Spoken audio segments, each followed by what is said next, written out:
everyone, my name is Martha Robles and I'm currently a student at GCU. I'm going to be speaking about cultural competency and the type of educator I plan on being and how I'm actively working on being a cultural competent educator. A cultural competent educator means that they can successfully teach other students outside their own cultures, outside their own beliefs, without judging and making a safe environment for students. I think that social justice plays an important key to being cultural competent teacher because students need fairness in the classroom. And fairness doesn't always mean equal, that every student gets everything equal out to them. To me, it means that each student, depending on their ability to learn or their need, gets the type of education they need, depending on whether they could be special needs or gifted student, that student is getting their type of fairness in education.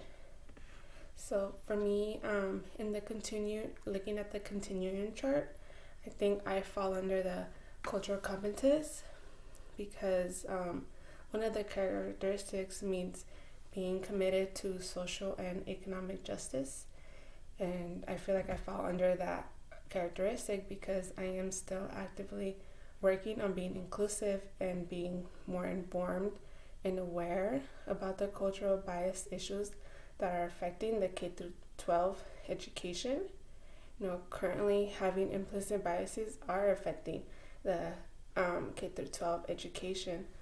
So implicit biases are basically, having attitudes towards people or associate stereotypes with them without our conscious knowledge. Like we don't believe that we have them, but everyone has implicit biases where they're automatically thoughts in our heads.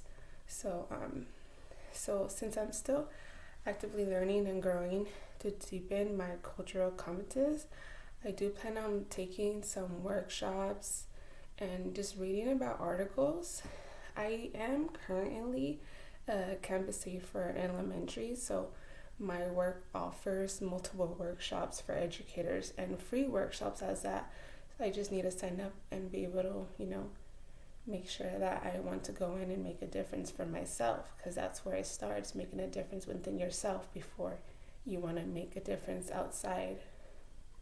So, on top of attending these workshops, I also plan on continuing this research. Besides this assignment that I'm currently working on, I want to continue researching topics and articles and just reading about it because it's only going to make myself a better educator.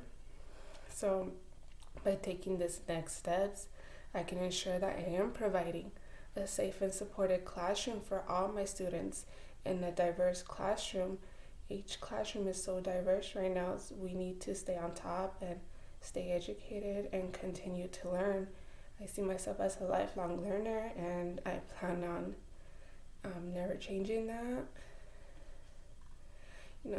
I actually have a specific tool that I really like. It's actually the GCU library, where I can search up articles, like specific articles with specific words and dates. That way they are currently and they're not like 10 or 20 years old. Actually, TED Talks as well. Many instructors already use TED Talks for tools in the classroom, and they're just very convenient. They're very powerful speakers on those TED Talks, so those are very convenient as well. And so in my future classroom,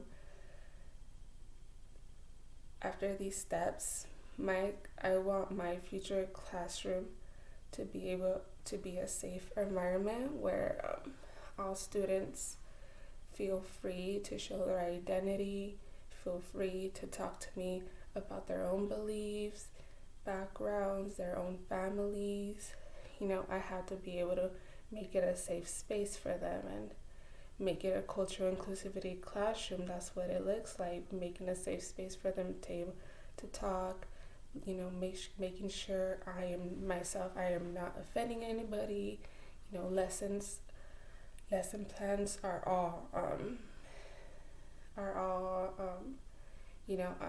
my lesson plans are engaging students and feeling safe enough to express themselves and be engaged in the lesson plans, open conversations where they're able to speak to me or privately. Being culturally competent also means respecting students' individual backgrounds, perspectives, and spiritual beliefs. So, and the only way I can guarantee my students are getting that respect they deserve is making connections with them and the families, and letting their own personal beliefs, not letting my own personal beliefs get in the way of learning and understanding how diverse classrooms are. So, thank you.